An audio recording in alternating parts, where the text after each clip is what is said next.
Sahabat dunia, selamat datang di My World. Sahabat dunia, di edisi kali ini edisi yang spesial. Karena di edisi ini bintang tamu kita adalah seorang Kartini. Kenapa dikatakan spesial? Karena tamu kita pertama kalinya adalah wanita ya edisi ini. Di channel ini beliau adalah seorang wanita yang berkarir di beberapa bidang dalam usaha. Kesempatan ini kita akan bertanya-tanya mengenai sepak terjang beliau di dunia usaha. Semoga ada yang bisa kita pelajari dan semoga kita bisa memanfaatkan pengalaman-pengalaman beliau. Dan siapakah tamu kita ini? Beliau adalah Ibu Citra Artadi. Halo Pak Arta, terima kasih loh undangannya hari ini. Ibu Citra, kami yang berterima kasih. Di balik kesibukannya sebagai seorang pengusaha dan pada kesempatan hari ini bersedia untuk kita ajak berbincang-bincang. Ibu, apa kabar? Baik banget, sehat. Pak Arta apa kabar? Baik juga, Bu. Iya, saya sering lihat YouTube-nya. Amin, Bu. Supaya amin, sahabat dunia bisa ada manfaatnya buat kita semua. Apa yang akan kita bisa dengar. Ibu Citra asli dari mana, Bu ya? Saya aslinya dari Bali, Canggu tepatnya. Canggu. Lahir di Canggu? Lahirnya sih di Denpasar. Oke. Lahirnya di Denpasar. Betul. Besarnya juga di Denpasar terus. Jadi dari SD sampai SMA sampai kuliah juga di Denpasar. Berarti orang Bali asli dong? Orang Bali asli. Wow. Sempat studi keluar Bali? Keluar Bali enggak? Studi terakhir Ibu di universitas? Untuk SMA, saya SMA 1 Denpasar. Terus untuk kuliahnya di Universitas Pendidikan Nasional, Undiknas. Undiknas, ngambil jurusan? Ngambil jurusan ekonomi. Sempat juga ngambil hukum di Warmadewa. Oh, ya. Sama dong kita, Bu. Sama ya, SH. Wow, saingan baru. Bukan saingan partner nanti. Iya, siap. Ibu, saudara berapa orang?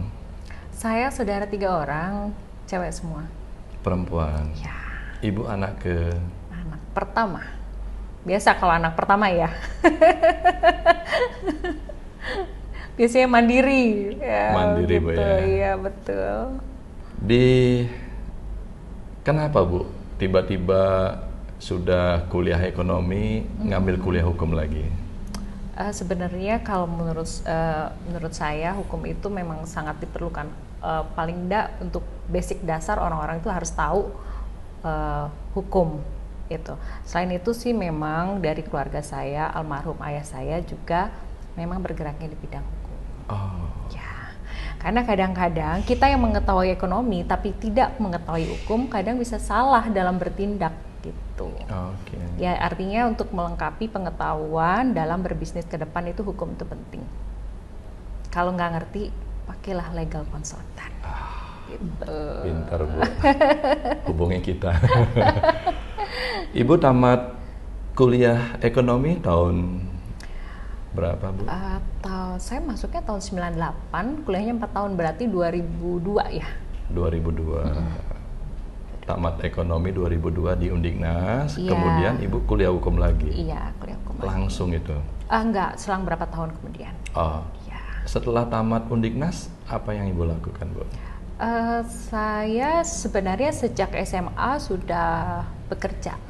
SMA? Iya, sudah bekerja. Jadi sejak SMA, saya itu tidak pernah dikasih uang saku sama ibu saya, tapi dikasih suatu bisnis, yaitu berupa drugstore. Waktu itu hotelnya namanya Hotel Bari Tropik. Jadi mengelola satu drugstore, jual coklat, jual sendal, jual apa ya waktu itu Fujifilm ya, isinya kamera itu, seperti itu, jual sunblock, seperti itu.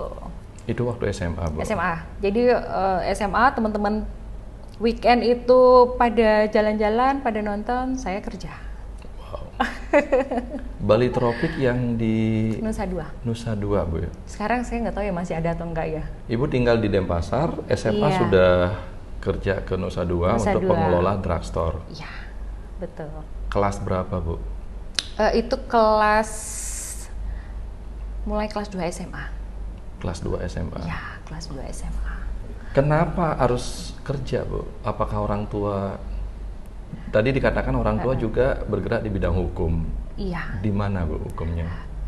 Kalau ayah saya itu dosen Fakultas Hukum di UNUD. Beliau juga konsultan pengacara, kantornya di Jalan Veteran waktu itu. Konsultan bank juga, gitu. Kalau ibu saya pebisnis memang, dia punya distributor obat. Oke. Jadi darah bisnis memang mengalir dari ibu saya juga. Gitu. Kelas 2 SMA ibu dibuatkan drugstore. Kalau waktu kuliah itu saya bantu ibu saya sebagai direktur di perusahaan distributor obatnya. PT keluarga ya, kan direktur anaknya sendiri, jadi tanda tangan gampang. Untuk drugstore bisnis pertama kali ibu kelola, kenapa ibu mau, padahal itu SMA kelas 2 masa main-main ya? Jadi saya sebenarnya waktu itu anak penurut, disuruh kelola sih kelola aja gitu. Awalnya sih enggak ada ini ya, maksudnya kenapa gitu, enggak. Cuman ketika sambil mengelola saya pelajarin, oh saya tuh modal sekian, saya jual sekian, ada untung sekian, seperti itu. Jadi di situ saya mulai belajar. Seperti itu. Belajar bisnisnya, Bu ya? Iya, belajar. Berarti bisnis. dari kelas 2 SMA ibu sudah tidak minta uang jajan? Saku, jadi kalau memang nggak dapat jualan ya nggak dapat ini jajan gitu. Wow. Sahabat dunia, ini pelajaran pertama buat kita. Tatkala kita mau menjadikan anak kita siapa, berikanlah dia pancingnya, bukan ikannya. Orang tuanya Bu Citra memberikan drugstore untuk jajanan kehidupan sehari-hari. Betul. Dan beliau mendapatkan bekal tanpa ada keuntungan, tidak ada bekal untuk jajanan tersebut. Nah, apa yang kita bisa petik pelajarannya? Ya, belajarlah memberikan pancingnya, bukan ikannya, Bu ya. Iya, benar. Dan kedepannya Ibu selalu tahu keuntungan dari perusahaan. Nah, setelah mengelola drugstore, Ibu membantu orang tua menjadi direktur pada perusahaan farmasi. Farmasi. Waktu itu orang tua saya menjadi subdistributor farmasi. Ibu sudah tamat kuliah? Belum, saya masih kuliah. Ekonomi. Jadi saya menjalani itu dari mulai nganter obat, nagih, nego ke supplier, sampai ke nego pajak. Itu Loh, Ibu kan direktur, tinggal merintah anak buah. Tapi saya diperintah sama ibu saya. Jadi saya harus turun. Dan banyak sekali pengetahuan yang bisa saya dapatkan dan jadi bekal di situ. Bagaimana komitmen kita dalam berbisnis dengan supplier, jatuh tempo harus bayar, kayak begitu-begitu. Dan ketepatan dalam pengambilan keputusan itu banyak banget saya dapat di situ. Pada waktu di farmasi. Kalau saya lihat Ibu sekolah, kuliah sambil bekerja. Ibu waktu SMA menjalankan usaha drugstore.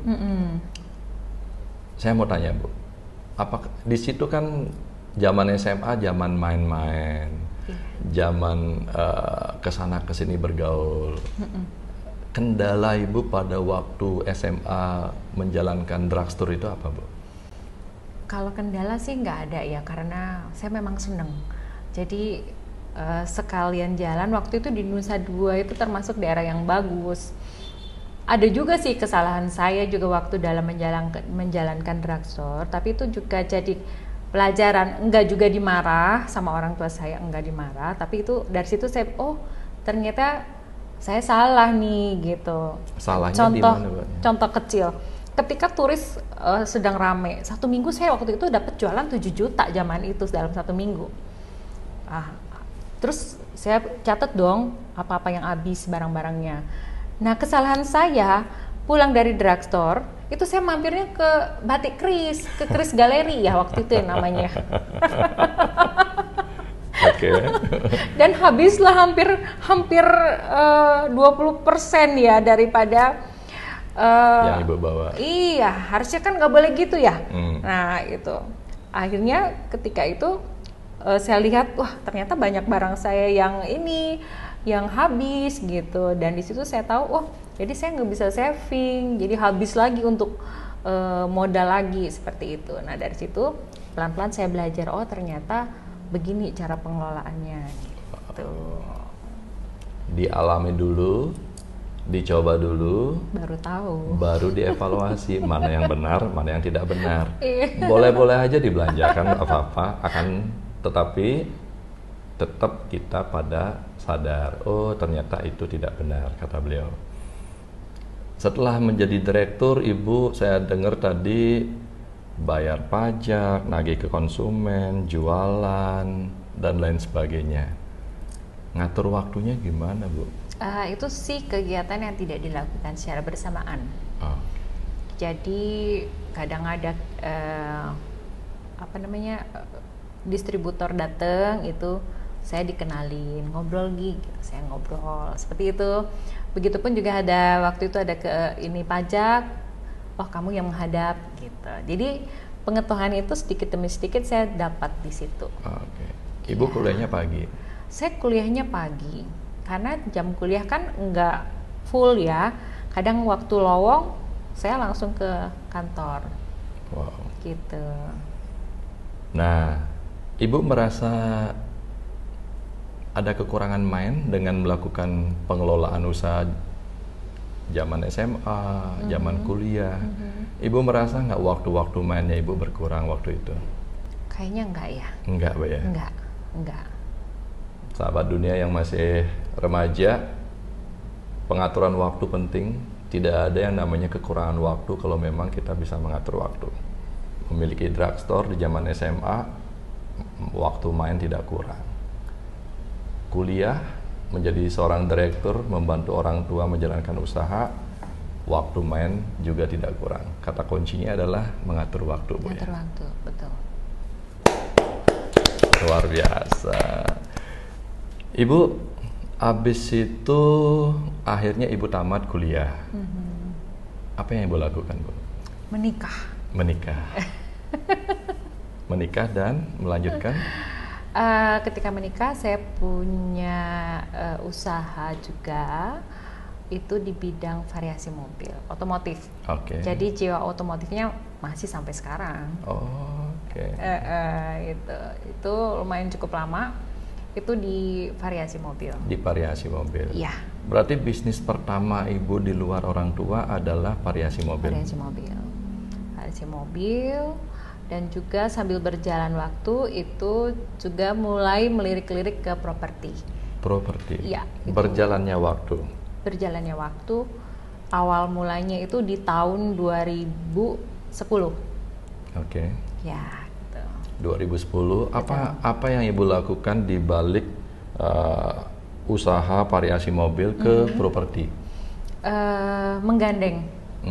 Jadi karena gini, kalau usaha variasi mobil itu kan daily activity ya. Toko Ibu punya ya waktu itu? Toko, saya punya toko. Jadi kegiatan hari-hari. Sedangkan kalau properti itu kan bukan kegiatan hari-hari. Jadi suatu project. Jadi saya dua bidang dalam satu time yang bersamaan. Gitu. Dalam satu dekade ya? Iya, betul. Untuk properti di bidang apanya, Bu? Ibu developer atau sebatas jual beli atau? Bukan, saya sebatas jual beli biasa. Jadi itu sebenarnya itu karena suka juga ya, suka properti itu. Orang tua saya juga sih yang mengajarkan seperti itu. Jadi nurun juga waktu bapak saya suka beli lahan, itu saya yang anter dulu. Jadi apa yang kita lihat itu kayak copy paste gitu ke saya gitu. Jadi itu yang saya lakukan, beli dulu yang kecil terus saya renovasi, saya rawat, iseng-iseng diiklanin laku gitu, seperti itu. Iseng-iseng Bu ya? Iya. Berarti properti sekarang di jadi awal serius. iseng-iseng? Iseng-iseng di awal. Wow. Iya. Di awal Ibu membeli properti yang rumah kurang bagus, Ibu perbaiki menjadi bagus, kemudian Ibu jual. Ya, seperti itu. Lama-kelamaan? Lama-kelamaan hampir setiap tahun saya ada melakukan kegiatan di bidang properti dari tahun 2010 sampai sekarang. Hampir setiap tahun. New project itu pasti ada. Nah, untuk bidang usaha properti yang katanya di awal iseng-iseng saja, besaran mana Bu hasilnya dari usaha iseng ini properti apa di variasi mobil? Mungkin kalau hal itu gimana ya jawabnya ya? Sudah nggak usah dijawab ya. Yang sudah tahu properti pasti tetap besar di properti. Di properti Bu ya? Iya. Itu tahun 2010? 2010. 2010 properti lagi bagus-bagusnya. Iya, sampai tahun 2000 berapa ya? 2014 ya? 2015 ya? 2015 Bu ya? Iya. Wow. Tapi sekarang juga lagi bagus. Sekarang lagi bagus Bu ya? Iya. Dan Ibu mencintai bisnis properti ini? Kalau bisa dibilang bisnis properti ini saya nggak bisa lepas ya. Kenapa Bu? Karena memang suka dan hobi. Jadi tuh saya suka kayak mendesain, itu saya suka mendesain bangunan, saya suka walaupun bukan orang teknik sipil ya. Cuman yang saya desain itu bisa dituangkan oleh arsitek dan kontraktor. Oke. Seperti itu.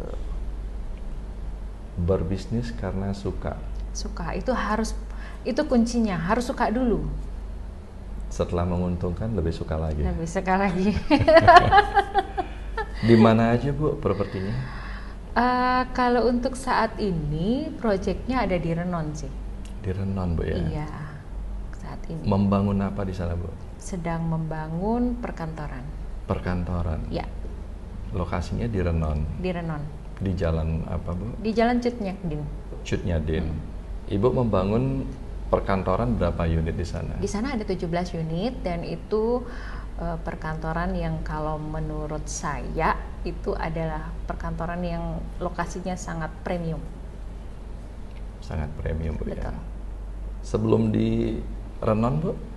Sebelumnya itu saya biasanya di villa. Di villa. Tahun Ya, berapa itu Bu di villa? Di villa itu mulai tahun after 2010 sampai dengan terakhir proyek kemarin terakhir itu 2021 ya.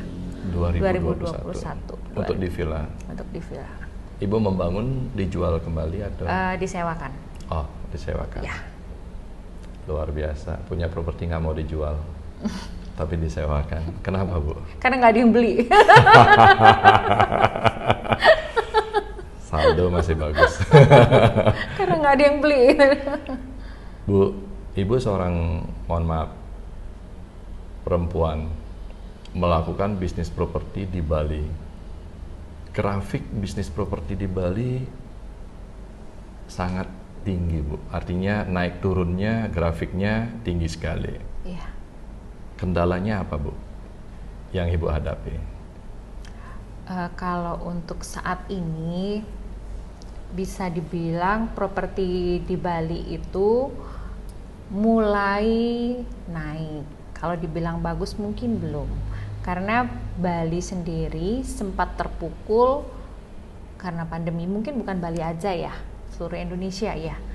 Gitu. Sedangkan properti ini bisnis yang bukan bisnis kecil. Betul. Bisnis dengan perputaran uang yang cukup besar. Betul. Itu. Jadi bisa dibilang yang paling terpukul adalah properti. Tapi satu hal yang mesti diingat, properti itu adalah salah satu juga komponen untuk menjaga nilai uang. Nilai uang. Jadi mungkin betul ada inflasi, tapi ketika inflasi terjadi, properti itu akan naik harganya. Oke. Ya, untuk yang menjaga nilai uang itu bagus di properti. Ya. Tapi bukan properti dengan kredit ya. Kalau dengan kredit sekarang ini ancaman besar. Karena harus mencari lawan. Iya, dia berjuang melawan bunga bank. Betul. Itu. Jadi mesti harus pintar-pintar juga saat ini. Oke. Kata-kata yang menarik, properti adalah tempat menjaga nilai uang. Nilai uang. Luar biasa.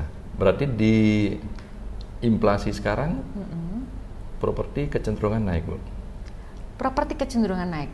Pertama, bahan bangunan juga naik harganya.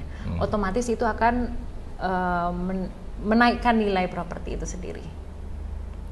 Tidak takut dengan kesusahan dalam mencari konsumen, Bu, untuk jualan propertinya? Karena nilai properti kan semakin tinggi dia. Betul. Itu juga menjadi PR juga sih sebenarnya. Mungkin untuk saat menjual saat ini memang nggak tepat ya. Untuk menjual dengan nilai maksimal saat ini mungkin bukan saatnya. Tapi membeli dengan harga yang efektif, yang efisien, mungkin saat ini adalah saat yang tepat. Saat ini, Bu, ya? Iya, itu. Sahabat dunia, bagi yang punya fresh money, membeli properti saat ini waktu yang tepat, Bu, ya? Waktu yang tepat saat ini. Karena untuk menjaga nilai uang. Betul. Ibu Citra berkata demikian. Bu, untuk jangka pendek menghadapi situasi kenaikan BBM, inflasi, habis pandemi COVID-19, Ibu ada strategi jangka pendek, jangka panjang, kira-kira apa yang Ibu akan lakukan untuk di bisnis properti? Propertinya? Ya. Kalau di jangka pendek, mungkin saat ini tuh yang bisa dilakukan adalah mensiasati biaya. Mencari material yang sama kualitas dengan harga yang lebih murah. Itu untuk menjaga supaya kita juga bisa membuat properti yang berkualitas dengan harga yang tetap tidak terlalu tinggi kenaikannya. Itu yang harus kita benar-benar kerjakan saat ini. Untuk jangka panjang, sebenarnya itu properti yang sekarang kita sedang sedang kita buat di jangka panjang itu akan memiliki nilai yang capital gain-nya akan semakin tinggi. Bahkan ada dikatakan generasi milenial akan sulit memiliki properti di masa yang akan datang. Karena itu ke depan mungkin alangkah bagusnya properti yang akan dikelola itu mulai yang kecil-kecil. Sehingga milenial itu pun juga bisa memiliki properti di masa yang akan datang. Oke. Ya. Luar biasa. Untuk jangka pendek, minimalislah pengeluaran dengan standarisasi yang sama. Untuk jangka panjang, berbisnis properti dengan sesuai kemampuan milenial yang tidak begitu besar. Gitu, Bu, ya. Betul. Ibu, pengalaman bisnis properti yang menarik yang sampai sekarang Ibu geluti apa, Bu? Di samping senang, cuan udah pasti. Ada lagi pengalaman menarik yang membuat Ibu bertahan sampai saat ini? Sampai saat ini, saya properti ini juga memperbanyak pertemanan kita. Karena link properti itu sangat banyak. Gitu. Itu yang saya dapat poin lebih dari properti. Gitu. Bisnis properti bukan sekedar senang, cuan, bukan. Juga mendapatkan pertemanan atau sahabat-sahabat yang lebih banyak lagi. Lebih banyak dan lebih berkualitas tentunya. Luar biasa. Ibu, menurut Ibu kriteria untuk rumah tinggal seperti apa, Bu? Kriteria untuk rumah tinggal. Kalau menurut saya pribadi, rumah tinggal itu bukanlah suatu investasi yang baik untuk investasi. Tapi kalau untuk kriteria rumah tinggal, yang pertama kalau menurut saya itu dia harus memenuhi kebutuhan daripada yang tinggal di situ. Misal keluarga baru. Oke. Ya, dia harus pilih lokasi yang bagus, yang sesuai dengan dekat dengan jarak dia bekerja sehingga lebih efisien seperti itu. Dan minim biaya. Misal nih, kalau rumah yang terlalu besar itu akan menimbulkan biaya yang terlalu tinggi. Oke.